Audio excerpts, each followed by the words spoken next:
8 कारें फूकी। फिर बंगले में भी पेट्रोल छिड़का और फिर मंत्री के घर में मौजूद 9 सदस्यों को जिंदा जलाने की कोशिश भी की गई। यह सनसनीखेज खुलासा हुआ तब जब एबीपी न्यूज की टीम दिल्ली से करीब 70 किलोमीटर दूर हरियाणा के रोहतक के सेक्टर 14 में वित्त मंत्री कैप्टन अभिमन्यु के बंगले पर पहुंची। 12 दिन पहले जाट आंदोलन की आड़ में हुई हिंसा और तबाही के निशान बंगले के गेट से लेकर घर के कोने कोने में नजर आए। बताया जा रहा है कि करीब करीब 1000 के करीब जो लोग थे वो यहाँ पर भीड़ जो थी वो यहाँ आई और पूरा आंख के हवाले कर दिया। सबसे पहले ये जो सिक्योरिटी गार्ड थे यहाँ पर, उन सबको यहाँ पर इस जगह पर ये पूरा सिक्योरिटी गार्ड को का जो रूम था उनको आंख के हवाले कर दिया। किसी तरह से जो उस वक्त यहाँ पर पुलिसकर्मी मौजूद थे, सुरक्षाकर्मी मौजूद थे, उन्होंने बचाने की कोशिश की उनको। और उसके बाद फिर जितनी गाड़ियाँ थी यहाँ पर उन सबको यहाँ पर इस गाड़ियों को आंख के हवाले कर दिया। 1 2 3 4 5 6 जितनी भी गाड़ियाँ थी सबको आंख के हवाले कर दिया। और ये बताया जा रहा है जो उस वक्त यहाँ पर प्रत्यक्षदर्शी थे कि ये जो आग लगी है, हालांकि फॉरेंसिक जाँच इसकी होगी और साथ ही जो पुलिस भी जाँच कर रही है कि पेट्रोल बम से हमला किया गया।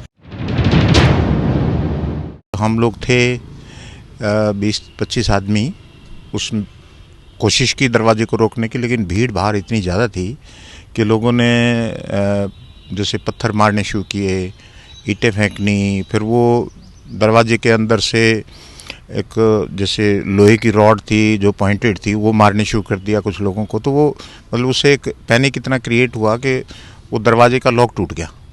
और अब काउंट तो क्या बताएं कि इतने सारे लोग अंदर आ गए। और सबसे पहले उन्होंने यहाँ बाहर कैप्टन साहब के यहाँ गाड़ियाँ खड़ी थी, 6 7 8 गाड़ियाँ थी, 8 के करीब शायद गाड़ियाँ थी, उसमें आग लगाई। उन लोगों ने पहले उनको तोड़ा, डंडे, लाठी, भाले, सरिये।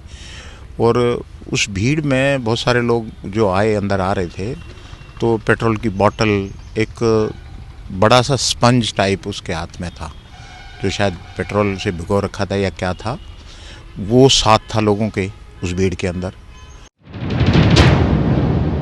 पूरा घर अगर आप देखेंगे यहाँ से ये घर शुरू होता है और आगे तक पूरा ये बंगलो है कैप्टन अभिमन्यु और उनके भाई का। सब पूरा परिवार उनका यहाँ पे रहता है। और जिस दिन ये घटना हुई है 19 फरवरी को, यहाँ पर बताया जा रहा है कि 8 लोग थे जिनमें 4 महिलाएं थीं, 4 बच्चे थे। और बताया जा रहा है कि बाद में उनके एक भाई, क्योंकि कैप्टन अभिमन्यु जो हैं 6 भाई हैं, उनमें से एक भाई उस दिन यहाँ पर पहुँचे, लेकिन तब तक पूरा घर जो था यहाँ पर प्रदर्शनकारी उग्र भीड़ ने पूरा कब्जा कर रखा था ये इस जगह पर। जिस कैप्टन साहब थे उनकी वाइफ थी, कैप्टन साहब के छोटे भाई थे, 2 छोटे भाई थे, उनकी दोनों की वाइफ थी, दोनों के 2 शायद 2 बच्चे थे, एक बच्चा था उनका। और उनके भाई थे बड़े, उनकी वाइफ थी, उनकी बेटा और बेटी थी। और बिल्कुल टारगेटेड थे, टारगेट करना है। हाँ, यस, कि एक टारगेटेड था और ये बात कोई सुनने को तैयार नहीं था। और भीड़ ने अंदर घर में जब अंदर गए तो गाड़ियाँ तोड़ने के बाद तो किसी ने कहा कि परिवार के लोग अंदर हैं, जला दो, कोई कह रहा था कि जान से मार दो, कोई कह रहा था गोली मार दो, कहता सब लोग अंदर है, अंदर जला दो। जो पुलिस है उनका भी मानना है कि सोची समझी साजिश के तहत जो थी भीड़ यहाँ पर पहुंची थी और उन्होंने कैप्टन अभिमन्यु के घर को निशाना बनाया। ये देखिए पूरा यहाँ पर यज्ञशाला थी, क्योंकि आर्य समाज को मानने वाले हैं इनके परिवार के लोग, और यहाँ पर यज्ञशाला थी। पूरी की पूरी यज्ञशाला जला दी गई। पूरा घर, ड्राइंग रूम, बेडरूम जितने भी थे उन सबको यहाँ पर देखेंगे पूरा शीशा, ये ड्राइंग रूम था उन सब का, वो सब आँख के हवाले कर देंगे। बिल्कुल चकनाचूर हो गया, पूरा जलकर खाक हो गई हर चीज़। यहाँ पर इतने मजबूत दरवाजे थे वो सब भी जलकर खाक हो गए। यहाँ पर कोई घर नहीं बचा। अगर ऊपर देखेंगे छत पूरी काली हुई पड़ी है ये पूरे घर में अंदर। और ये बताया जा रहा है कि किसी तरह से बचकर निकल पाए। बच्चों के खेलने के सामान यहाँ पर पूरी जाली। और फिर यहाँ से इस गेट से, ये जो कॉलोनी का गेट है, यहाँ पर जो स्थानीय लोग थे उन्होंने मदद की। इस गेट पर भी ताला लगा हुआ था, यहाँ से निकले, अपनी जान बचाई किसी तरह से जो परिवार के लोग थे। जिस कमरे में थे वहाँ तक उन्होंने पेट्रोल की बोतलें फेंक दी। हाँ, अंदर से आवाज़ आनी शुरू हुई कि भाई ये इन्होंने पेट्रोल फेंक दिया, जला रहे हैं, रोको इनको किसी तरीके से। अंदर घर के अंदर से आवाज़ आ रही है।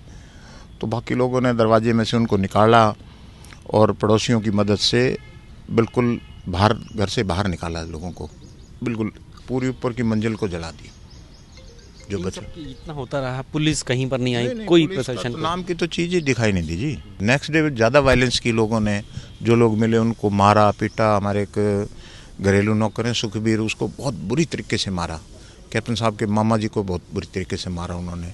उनकी मामी जी थी, उनको मारा। इसी सिटी के अंदर, इसी विधानसभा के भूपेंद्र सिंह हुड्डा रहते हैं, रघुवीर कादयान विधायक रहते हैं, आनंद सिंह दांगी विधायक रहते हैं, कृष्ण हुड्डा विधायक रहते हैं, बीवी बत्रा एक्स विधायक रहते हैं, और Shadilal Batra member of parliament हैं।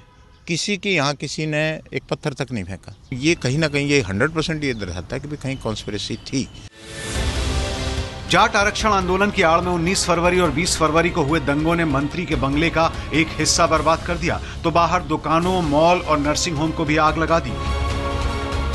रोहतक में जब दंगाइयों ने आग लगाई, दुकानों को लगाई, बाजार को लगाई, तो उसमें जो हॉस्पिटल और नर्सिंग होम थे वो भी उसकी चपेट में आ गए। इस वक्त हम यहाँ पर एक मार्केट में हैं जहाँ पर लाइफ केयर नाम से नर्सिंग होम चलता है, और ये भी उस आग के हवाले हो गया। यहाँ पर जितनी दुकानें थीं सब की सब दुकान आग में जलकर राख हो गई। जो लोग हैं जिन दुकान चलाते हैं यहाँ पर, वो अब इसको नए सिरे से जो है अपनी दुकान बना रहे हैं।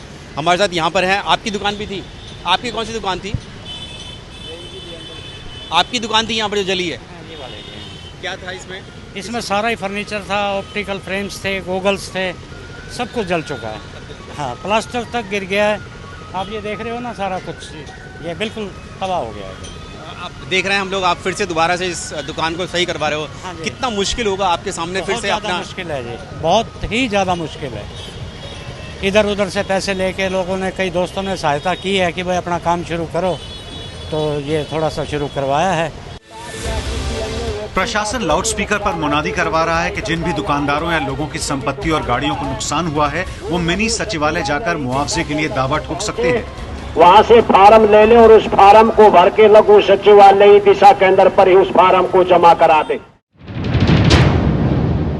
हमारी दुकान भी तोड़ के पूरी की पूरी लूट ली गई थी। पहले दुकान तोड़ी गई, फिर लूटी गई, फिर कुछ काउंटर्स में आग भी लगाई गई।